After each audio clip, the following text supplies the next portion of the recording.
فهماندن همان در کار بود، اثبات کردن همان در کار بود، دلیل در کار بود. چون که قطعنامه سازمان ملل متحد در صورت قبول کرده می شود که بیش از 145 دولت دنیا آن را جانبداری می‌کند و همین طور شد. Nowruz is an ancient celebration of the new year announced by the United Nations as an international day of Nowruz.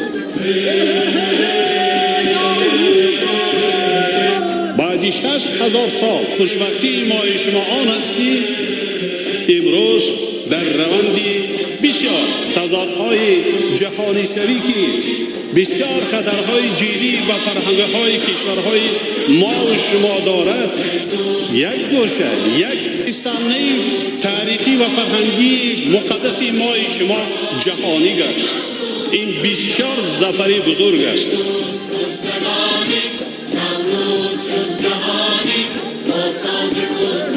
من در تمام کشورها گشتم، از این نوروز در همه جا با یک زبان نوروز مبارک باشد، افتخار دارم.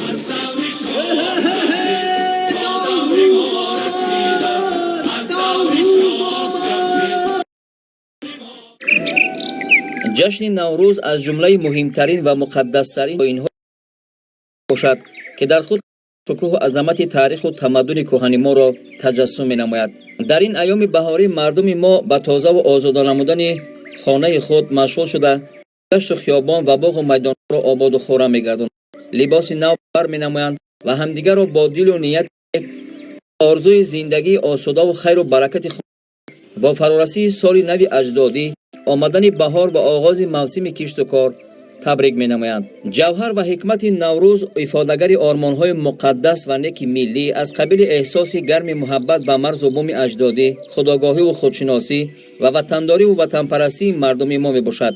ما از جمله ملت و مردمان خوشبختی هستیم که این سنت دیرینه را با معنی و محتوای عمیق و جوهر فلسفی و روح زندگی ساز آن به میراث گرفته ایم. سرنوشت نوروز طی تاریخ بیش از 6000 ساله همیشه هموار و بی مشکل و مانع نبود. در این مدت طولانی جشنگیری نوروز را بارها با سبب‌های گوناگون در منطقه‌های مختلف عالم منع می‌داشتند و یا محدود می‌کردند. در زمان شوروی نوروز را تنها در دهات دوردست و آن هم در گذرهای علاهیده گروه‌های خرد بانوار و پیرانسالان با پختن خوراک‌های گوناگون و بازی و دلخوشی کودکان استقبال می‌گرفتند. تنها در دوران استقلال دولتی تاجیکستان جشنگیری نوروز به سطح دولتی برآمد و چون آیین پر افتخار نیاگان باستانی همان اهمیت واقعی پیدا نمود. در زمان استقلال دولتی تاجیکستان رسالت تاریخی و فرهنگی بر دوش پیشوای ملت محترم امام علی رحمان، بزرگمرد پاسدار آیین شهرتمند نیاگان سربلند ما و صاحبدلان معاصر تاجیک واگذار شد. خصلت‌های والای وطندوستی و وطنپرستی، درک خودشناسی و آگاه بودن از تاریخ و فرهنگ ملی کهن تمدن خویش به پرزیدنت مملکت محترم امام علی رحمان نیروی تازه بخشید تا اقدام جهانی شوی نوروز را به میان گذارد، ارزش‌های تاریخی و فرهنگی و سنت و آیین‌های نیک این عید نیاگان را به جهانیان با مقام و منزلت بلندش پیشکش نماید. سرور دولت محترم امام علی رحمان در سالهای بس و وزین پس از استقلال دولتی به دست آوردن تاجیکستان با فداکاری و جان خود زیر خطر ماندن‌های بیشمار توانستند که اهل علم و فرهنگ و تمام نیروهای سالم جامعه را اطراف غایه‌های متحد سازنده، پیشبرنده و احیای فرهنگ ملی گرد آورده دولت جوان ما را از ورطه فنا رها نمایند. یکی از بخش‌های مهم سیاست فرهنگی پیشوای ملت محترم امام علی رحمان و حکومت جمهوری تاجیکستان ترغیب و تشویق و به عالمیان معرفی کردن نوروز خجسته است که به شبهه باعث افزایش حس افتخار و سرفرازی مردم ما از تاریخ و فرهنگ شهرتمند نیاگان و تحکیم وحدت و یگانگی می‌گردد. خدمت پیشوای ملت محترم امام علی رحمان در احیای نوروز و تجلیل گسترده آن نظررس است. محض تلاش‌ها و تدبیرهای سازنده سرور دولت بود که نوروز در تاجیکستان از سال به سال دیگر با شهامت خاصه تجلیل کرده می شود. طبق اندیشه و اعتقادات از عهد باستان تا به امروز رسیده و ثابت گردیده، نوروز ایام احیای طبیعت، برابرشوی شب و روز، پیروزی نور به ظلمات، گرمی و نرمی به سردی و تندی، نیکی بر بدی، عدالت بر رذالت، زیبایی بر زشتی، رمز پاکیزگی تن و جان، بخشش گناه‌های همدیگر، نوازش یتیمان، زمان گسترش آبادانی و بنیادکاری و آغاز کارهای کشاورزی است. پرزیدنت مملکت محترم امامعلی رحمان به حیث رهبر انجمن تاجیکان و فارسی زبانان عالم بهر احیای عنعنه‌های شهرتمند تمدن آریایی، ترغیب و تشویق آن در بین مردمان آریای تبار گام‌های پیوسته و استوار می‌گذارند. تشبث و ابتکارات نجیبانه او در این راه پیچان و پرافتخار از جانب رهبریت و مردمان آریای نژاد ایران، افغانستان، هندوستان و پاکستان و دیگر کشورها دستگیری همه‌جانبه یافت. جامعه متمدن و معاصر از جمله نمایندگان بیش از 190 مملکت عالم، کشورهای اعضای تشکیلات با نفوذ سیاره سازمان ملل متحد که با آیین‌های انسان دوستانه و خیرات سازنده نیاز دارند، با هم‌آوازی عمیق پیشنهاد ارزنده پیشوای ملت پرزیدنت جمهوری تاجیکستان محترم امامعلی رحمان را باید به مقام بین‌المللی دادن به نوروز جانبداری نمودند. پشتیبانی و معرفی جشن اجدادی از منبرهای سازمان‌های با نفوذ جهانی باعث گردید که اهمیت و افضلیت نوروز عجم به گوش مردمان سیاره رسد. محض همین جهد و تلاش‌های سرور دولت ما محترم امامعلی رحمان، اهل فرهنگ تاجیکستان و دستگیری و همفکری کشورهای حوزه تمدنی نوروز بود که سالهای 2009 و 2010 این جشن پرافتخار به معنی تامش جهانی شد. سال 2009 عید نوروز از جانب کمیته حفظ میراث فرهنگی سازمان ملل متحد رسما به فهرست یونسکو عاید به میراث بشری فرهنگ جهانی داخل کرده شد. 19 فوریه سال 2010 مجمع عمومی سازمان ملل متحد قطعنامه قبول کرد که طبق آن جشن نوروز مقام بین المللی گرفت، یعنی نوروز رسما جهانی شد. شروع از سال 2010 نوروز خجسته در سطح جهانی همچون جشن بین المللی در جمهوری تاجیکستان، جمهوری اسلامی ایران، ترکمنستان، جمهوری اسلامی افغانستان با شکوه خاصه این جشن خسروانی تجلیل گردید. جشن یکم و دوم بین المللی نوروز جهانی سالهای 2010-2011 در جمهوری اسلامی ایران برگزار گردید.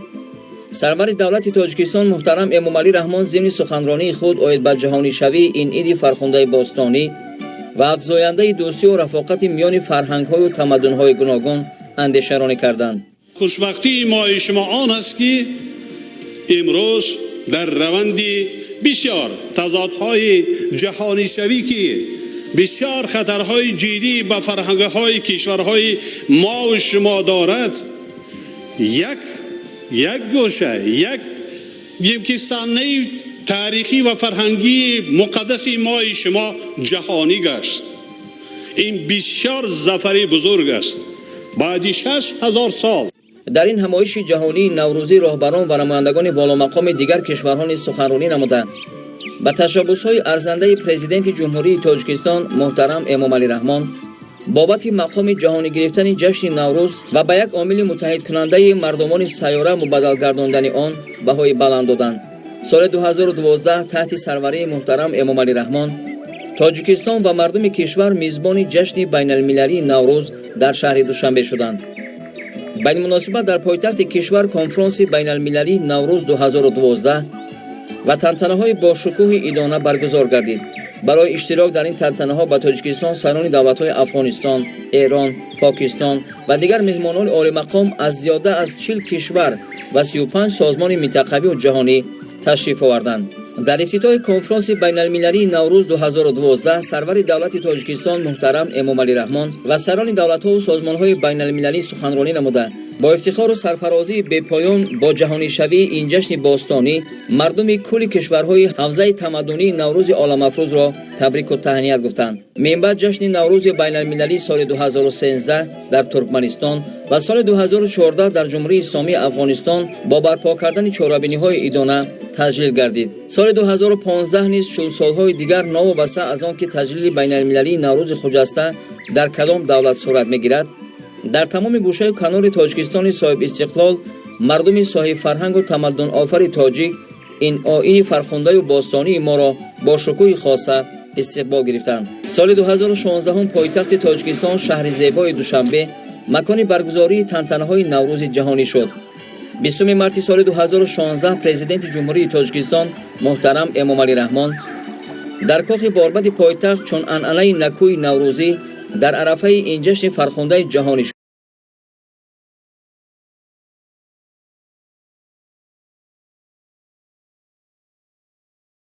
دیپلماتی زیایان مملکت ملاقات صلح‌بخش انجام دادند.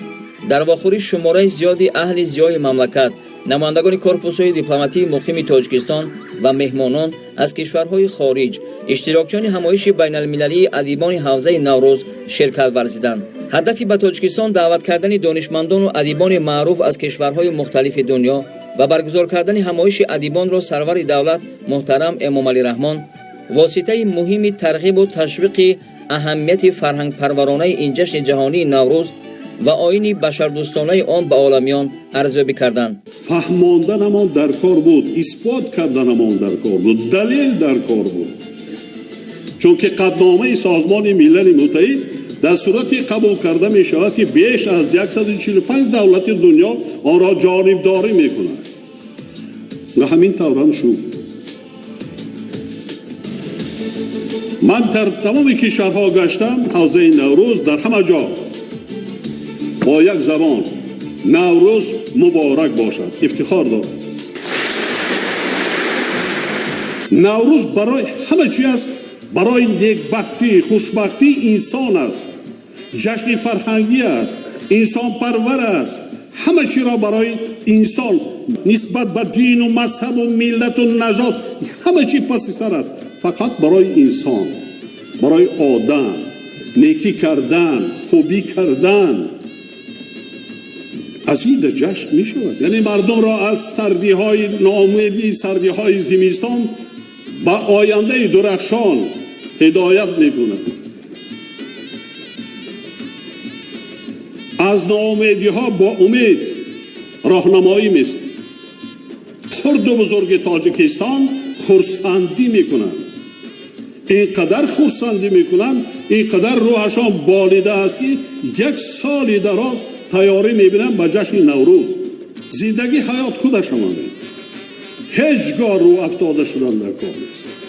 حیات خودش مبارزه است و شکرانه یک لحظه زندگی کردن ما به همه کم و کاسی های زندگی جامعه نگاه نکرده. نوروز به شاعر، نوروز به سرود، نوروز به نویسنده، نوروز به موسیقی، به فرهنگ، به صنعت، اون نوروز نیست.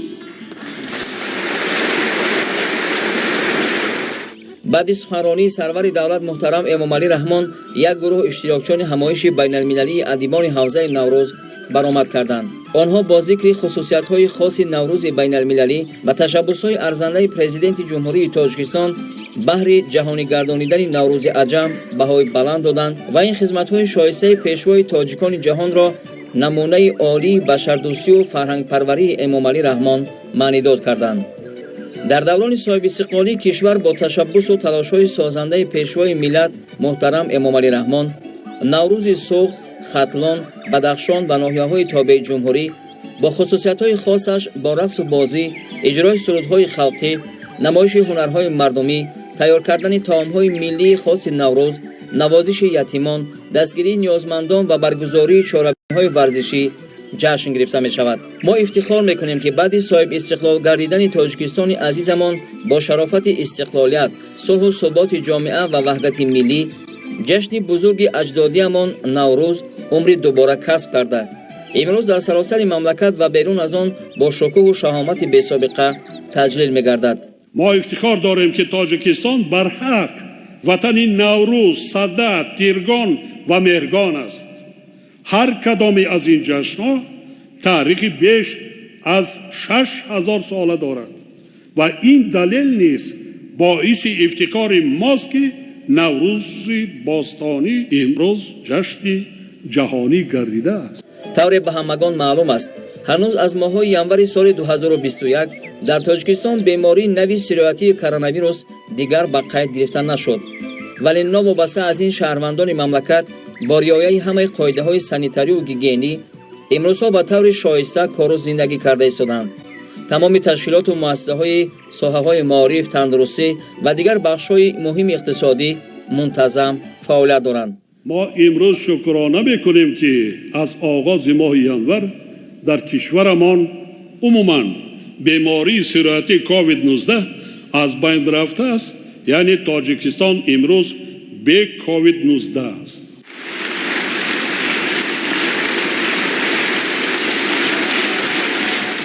به خاطر تجلیل جشن نوروز بین المللی از پایتخت مملکت شهر زیبا و بهار آغوش دوشنبه سر کرده، همه شهر و ناحیه های کشور قبای عیدانه به بر نموده برای تجلیل جشن نوروز بین المللی با دستاوردهای ارزنده مهنتی آمادگی میگیرند.